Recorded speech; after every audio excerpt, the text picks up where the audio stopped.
Railway प्रशासनाच्या जागेवर ठाण्यातील कोपरी भागात न्यू इंदिरानगर हे वसले आहे। गेल्या अनेक वर्षापासून या झोपडपट्टीमध्ये अनेक रहिवासी राहत आहेत। आता रेल्वे प्रशासन लवकरच या झोपडपट्टीवर कारवाई करणार आहे। मात्र स्थानिक रहिवाशांनी या कारवाईला विरोध केला आहे।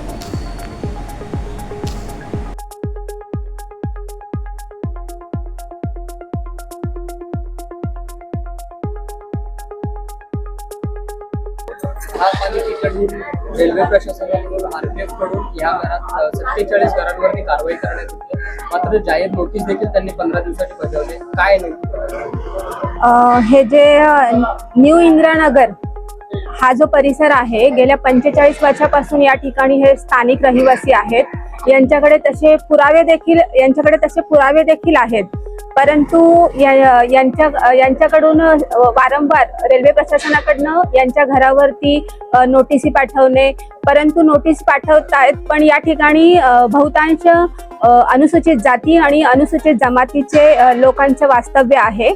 आणि कायद्यामध्ये जे अनुसूचित जाती आणि अनुसूचित जमातीचे जो समाज आहे यांना कुठे म्हणजे यांचे पूर्वी काही घरं नव्हती, यांना कुठले अधिकार नव्हत्या, हा फार वंचित समाज होता। म्हणून या ठिकाणी हे जे राहत होते, हे राहत असताना यांना जे अधिकार दिले पाहिजे होते, यांचं पुनर्वसन केलं पाहिजे होतं, पण कुठल्याही प्रकारचं पुनर्वसन न करता यांच्या घरावरती आज रेल्वेच्या माध्यमातून हातोडा पडणार होता।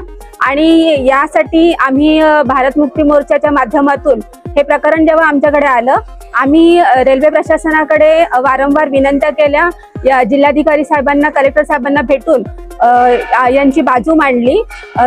कलेक्टर साहेबांनी लिखित स्वरूपात आम्ही 1 महिन्यामध्ये कारवाई करू असं लिखित स्वरूपात दिल्यानंतर जे मंडल अभियंता मोहम्मद आफक सर आहेत, रेल्वे प्रबंधक सिनियर DEM, यांची आम्ही भेट घेतली आणि सविस्तर मांडणी करून त्यांना पत्रव्यवहार केला। त्यानंतर त्यांनी जो आदेश दिला पण तो शाब्दिक दिला, परंतु शाब्दिक देऊन सुद्धा 1 हप्त्याचा वेळ देतो असं भेटल्यावर सांगून पण आज सकाळीच इकडे प्रशासनाने धाव घेतली आणि या ठिकाणी या घरांवरती हातोडा घालण्याचा प्रयत्न केला। आम्ही संघटनेच्या माध्यमातून या ठिकाणी उपस्थित राहिलो।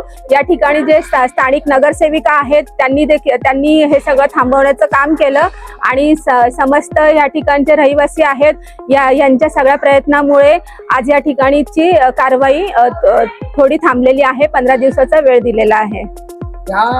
तुमच्याकडे जे कागदपत्र आहेत त्याच्यात नेमकं काय लिहिलं? याच्यामध्ये जे लिहिलेलं आहे का यांचं पुनर्वसन केलं पाहिजे, यांना जे यांचे अधिकार आहेत या अधिकारापासून वंचित करता कामा नये। मानवी हक्क अधिकाराकडे सुद्धा आम्ही पत्रव्यवहार केलेले आहेत। तर म्हणजे शासनाचे जे काही विभाग आहेत त्या सगळ्या ठिकाणी संघटनेच्या वतीने आम्ही पत्रव्यवहार केलेले आहेत आणि लवकरच या ठिकाणी समस्त रहिवाशांचं पुनर्वसन म्हणजे संघटनेच्या माध्यमातून आम्ही पूर्ण ताकदीनिशी यांच्या पाठीशी आहोत।